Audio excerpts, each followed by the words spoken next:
City on a Hill, Volume 2, Light of the World.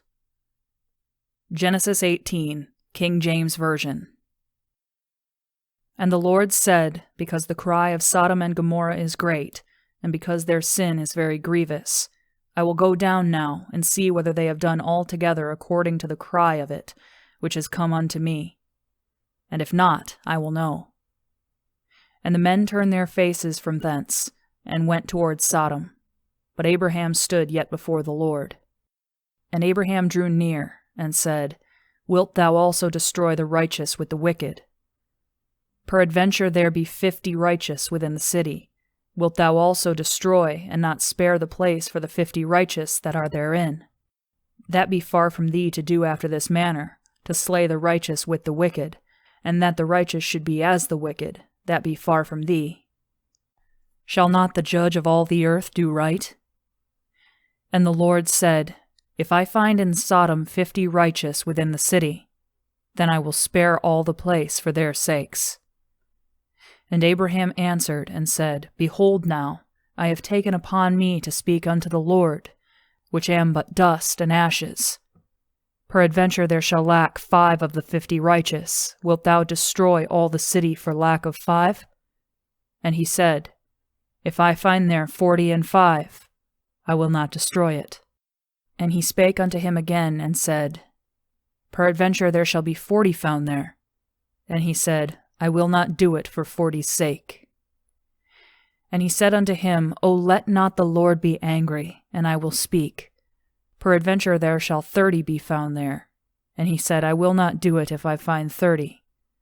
And he said, Behold now, I have taken upon me to speak unto the Lord. Peradventure there shall be 20 found there. And he said, I will not destroy it for 20's sake. And he said, O let not the Lord be angry, and I will speak yet but this once. Peradventure 10 shall be found there. And he said, I will not destroy it for 10's sake.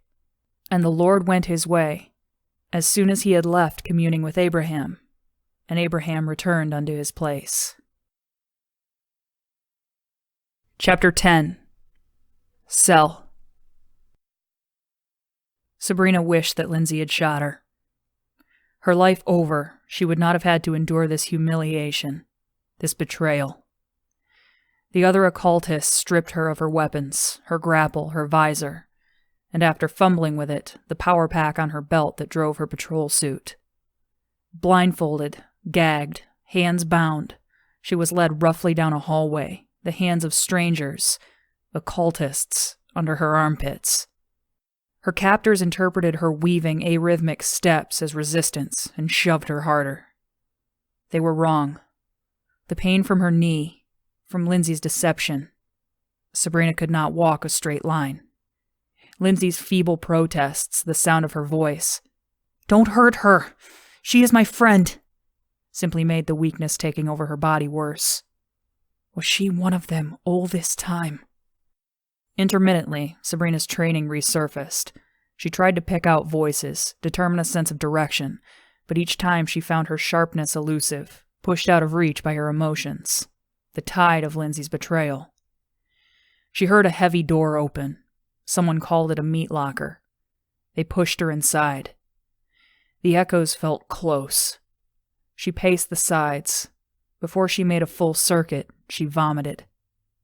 She retched until there was nothing left in her stomach, staggered across the room, slid down the wall to the floor. The back of her throat burned like an ember was lodged there. Her knees were hot and wet with the contents of her stomach. The locker was too small to escape from the foul odor. Nausea returned, irresistible. She vomited again. Eventually she heard people outside, and the door opened. Lindsay's voice, cracking as she took in the sight of Sabrina, slumped, covered in her own vomit. Sabrina, I'm so sorry. Lindsay was immediately beside her, a warm hand on her cheek, in her hair. The blindfold was removed, and Lindsay's face was before her, tears dropping from her lashes. I'm so sorry. I did not want you to find out this way. She was wearing one of her ridiculous patchwork dresses that mixed floral patterns with skulls and crossbones.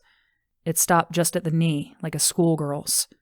Over it was a cardigan she had also made, but with one sleeve red, the other blue, and the rest green. The entire image blurred. Lindsay tried to wipe Sabrina's tears with the blindfold. "Don't touch me!" Lindsay hesitated, then in a quick, forceful gesture wiped the vomit from Sabrina's nose, mouth, and chin before tossing the blindfold to the floor. The light changed as a figure moved in the doorway. Sabrina was vaguely aware that he held a rifle across his chest, but her eyes remained fixed on the stained knees of her trousers. An acidic, mashed-up mess of her lunch of olives and flatbread clung to the fabric. "Please don't cry, Sabrina. You never cry. You're the strong one." "No, I'm not. Not anymore." "Stop," Lindsay said, her voice firm. "Sabrina, you've been my strength when there was nothing else for me to turn to." "For this? Why didn't you tell me?" On some unreasonable level, Sabrina was jealous.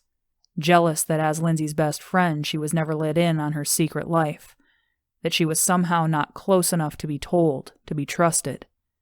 Now all these people had a piece of Lindsay that she did not. What did that leave her with? She felt sick again.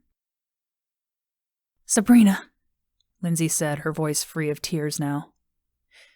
"Remember watching the sunset over the water in the summers? How we would climb up on the roof and the tiles would be so hot that they would burn our bottoms through our clothes?" She paused, as if waiting for Sabrina to acknowledge the memory, but Sabrina would not give her the pleasure. She continued anyway. "Remember the smell of jasmine, and watching the first stars appearing in the west, and the sense that there was something behind the beauty that we could not capture in words. Something transcendent, universal, eternal even." "I remember," Sabrina said, "but it's not intangible. You can capture it in your paintings." "Merely shadows, Sabrina." "Not to me." Sabrina dropped her head. "Please don't cry."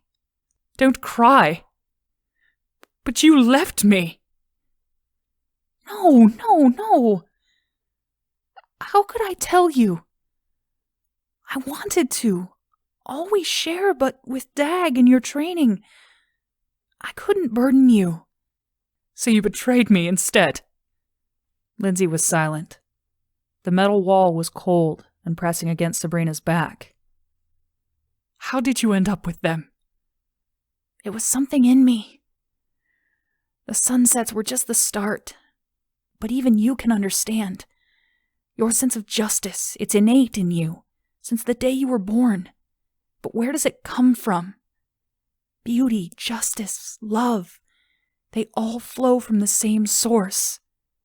We're all attracted to that source at some point." It did not sound so terrible coming from Lindsay, and for a moment, Sabrina could see the reason in such beliefs.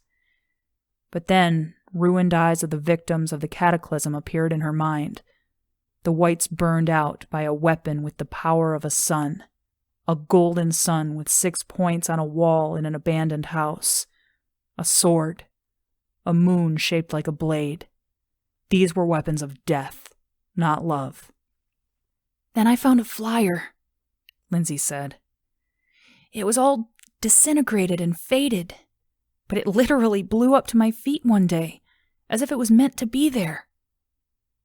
I remember the words perfectly. Is something missing from your life?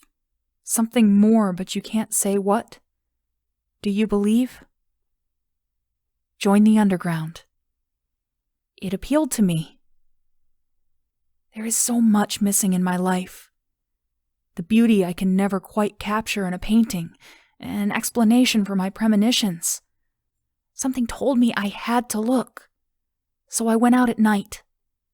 Don't ask me how I knew they would meet at night. I just did.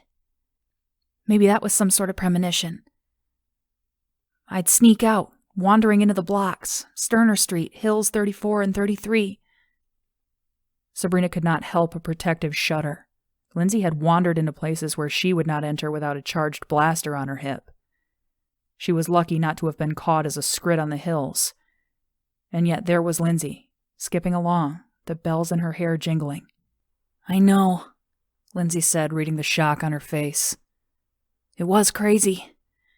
I don't know how I didn't get killed. But I channeled you. Sometimes I'd talk to you, pretend you were with me. I'd walk like I'd seen you walk. When I had a close call one night and actually got chased by some men, I asked myself, what would Sabrina do?" She knelt closer. Her hands slipped down Sabrina's forearm, over her bindings, and closed around her fingers. "You were with me the entire time.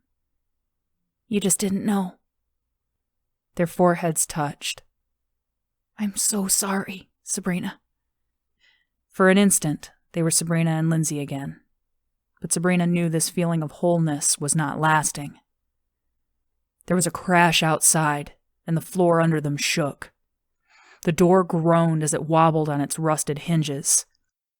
The guard looked left, then right, his eyes wide. Gunshots sounded from down the hall. "We're under attack!" he cried. A faint whine pierced the air and slowly metastasized. The cries of children. Thousands of children. "No, no, no!" Lindsay said, jumping to her feet as she recognized the eerie sound of the Elved's turbines. "What have you done, Sabrina?" "They were going to find you eventually." "Whore!" the guard said, lowering his rifle at Sabrina's face and lining his eye up over the barrel. The gun's retort cut short Lindsay's scream as she threw herself at the weapon. Sparks danced off the metal wall. The shot rang so loudly in Sabrina's ears that she could not even hear the sounds of the scuffle as Lindsay held fast to the gun to prevent the guard from firing again. He was doing his best to try to wrench it away from her, prying her fingers the way a parent would pry a child's. With his other hand, he was trying to eject the cartridge. That was when Sabrina realized just what an old weapon it was. It was no more dangerous than a club until he rocked back the lever, removed the spent cartridge, and chambered a new round. An archaic bullet. This meant an opportunity to attack. Her hands were still bound, but she slid herself up the wall, stepped, pivoted, and kicked the back of the guard's knee. He dropped hard onto the floor, striking his head against the wall, but as he fell, his hands snapped the lever back, and the old cartridge tinkled onto the floor. He had a clear shot at Sabrina until Lindsay stepped directly in front of the weapon, touching it gently now and moving it to her heart. "Marcus," she said, "the first bullet will have to be for me." The floor shook again, and the lights of the hall flickered. Marcus straightened his finger out, away from the trigger. "How could you betray us?" he asked. "I'm not betraying you. I just don't want you to kill my friend. There's a difference." The hallway was noisy with running feet. Occultists sprinted back and forth, some fleeing the danger, others seeking it out. "What are you going to do?" Marcus asked. "I'll stay with Sabrina." He moved the gun to the side, placing the butt on the floor while he leaned on the wall to get up. His chest was heaving as he looked back and forth between Sabrina and Lindsay. He seemed to come to some decision before shaking his head and handing the weapon over to Lindsay. "You'll need this." He went to the door and limped away to the left. The building shook again. Lindsay grabbed Sabrina and pulled her into the corridor. Sabrina followed Lindsay, her locks, braids, bows, and bells bouncing on her back as she ran the length of the corridor and down a flight of steps, holding the gun by the stock. Sabrina could tell that Lindsay knew this building well. They came to the main hall. People were pressing to the exits in a panic. The floor was a mess of overturned benches, twisted beach towels, and trampled pillows. Glass was falling out of windows, and dust was coming off rafters in sheets. A few occultists clustered in tight knots on their knees, their heads bowed while they prayed. Light flashed from the windows as though an electrical storm was overhead. Through a newly opened hole in a crumbling wall, the oblong head of an Elved was briefly visible while it stalked through the adjacent section of the building, the hissing of its hydraulics and clumping of its feet terrifyingly close. A second flash lit the old factory like a bolt of lightning as the machine stunned fleeing occultists. A door in the same wall burst open. Unarmed occultists came running through in full retreat, tripping over one another, their faces pale and sweat-streaked. A second surge of armed occultists seeking to attack the machine collided with them. Women screamed. Children cried. Another flash. Bodies fell to the ground. No one seemed to notice Sabrina. The armed occultists took up positions behind anything they could, benches, boxes, and tumbled walls, while women and children retreated to a corner. With the sound of wrenching steel, the roof peeled back, and the jet roar of a second Elved surged down upon them in a wave of heat and stifling exhaust. Sabrina and Lindsay doubled over, coughing. On two blazing blue spears of fire, the Elved lowered itself into their midst. Gunfire erupted all around them. Lindsay raised her rifle. "Lindsay, no!" Sabrina cried and rammed her friend so that they both fell to the ground. "Don't fight it!" "It will kill us all!" Sabrina thought back to what Sean had said and hoped it was true. "Not if you're with me. It will know me in my patrol suit." Her mind raced with possibilities. If they escaped, could they start over? She would look the other way this once. She'd do anything, just to get them both out alive. "Get me out of these cuffs!" Lindsay scrambled over fallen bricks to reach Sabrina's bound wrists. Meanwhile, the Elved touched down, its talons flexing on the cracking floor. Projectiles banged noisily off its black carapace, marked with a white number 7. A flash crackled from its fingertips, coalesced into an arc, danced among the occultists against the south wall, then traveled up a fallen rafter and dissipated. The fully struck occultist dropped to the floor. One man, partially shocked, tried to drag himself away on his arms, his legs stiff and paralyzed. They still had time, Sabrina thought. The Elved was incapacitating, but not killing. The machine turned to the east wall where half a dozen occultists were taking cover behind a boiler. Another bolt, and they dropped to the floor like puppets with their strings cut. Lindsay broke through Sabrina's cuffs with a craft knife she pulled from her pocket. "Come on, we need to move," Sabrina said, scrambling to her feet. Lindsay led her behind a chunk of fallen roof as a third bolt felled a cluster of occultists running for the doorway. Sabrina brushed the residue of the crumbling ceiling off her suit. "It will have to know I'm here. It has to recognize me as a cadet." Lindsay winced as she watched other occultists fall. A new wave of men rushed the room and began firing their ancient weapons while Sabrina searched for an exit. Stray shots struck the wall just over her head. Sabrina shouted, wishing she had not lost her blaster. A tall man broke from the crowd carrying a long rifle and charged the Elved. His eyes were wide with fury, his hair rising from his head like dark flames, his teeth bared. "Into your weapons I send my ghost!" Anselm cried. Sabrina had not thought of him since the shock of discovering Lindsay. But he re-emerged from the nameless occultists, a terrible reminder of the duty that had brought her there in the first place. His long legs carried him over the inert bodies of his comrades. The Elved was momentarily turned to the corner, allowing Anselm to get within an arm's reach. He thrust the mouth of the weapon into the hydraulic stems and ribbed hoses that connected the machine's head to its thorax and fired. The arc of white light ceased, and the right arm of the Elved splintered apart and reformed. A single serrated blade replaced the claw that had been there moments before. In one motion, it split Anselm's rifle in half. In a second swipe, it sent his head flying from his shoulders. "No," Sabrina said, the breath sucked out of her. Before Anselm's body dropped to the floor, the Elved's arms splintered again as armaments and panels rearranged themselves into a ring of spinning barrels. This was a projectile weapon as well, but it fired in such quick succession that its bangs were a sustained roar, like a buzzsaw. Lindsay screamed as the projectiles struck the occultists and their bodies were dismembered. Bits of clothing and flesh whipped into the air. Walls collapsed as bricks disintegrated into dust. It was chaos. Those occultists who could dropped their weapons and fled through one of the doorways to another section of the warehouse, but the first Elved waited for them on the other side. The retreat reversed in Sabrina and Lindsay's direction and was soon overtaking them. Blood and burnt clothing landed all around as the Elveds found their marks. "Fools," Sabrina thought. All of them fools for believing in the first place. Now for resisting the nightmarish machines. A fresh wave of occultists appeared in the very doorway Sabrina had hoped to escape through. They collided with the retreating mob, and the momentum of both crowds choked. More occultists cried out, "Into your weapons I send my ghost," before throwing themselves into the fire of the machine. Sabrina grabbed Lindsay and pushed her behind a fallen rafter. Blood, hot as water from a bath, fell on them as the occultists were cut down. Lindsay's face was greenish, and her eyes had taken on a stare of deep shock. Blood stained her clothes, hair, and skin. Her lips were moving, but Sabrina could tell she was sliding into incoherence. The hiss of hydraulics and the crunch of debris moved closer. A few more bull yells were cut short, replaced by the purring of the machine's servos and motors on the other side of the rafter.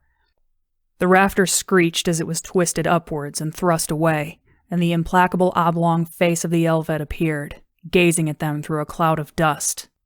Blood ran down its obsidian surface as it bent closer to examine them. Lindsay screamed, crawling backwards before flipping over onto her hands and knees to scramble for cover.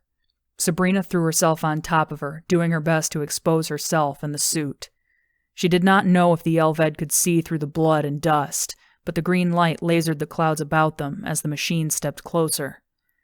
Sabrina wrestled to keep Lindsay beneath her. "I am Cadet Sabrina!"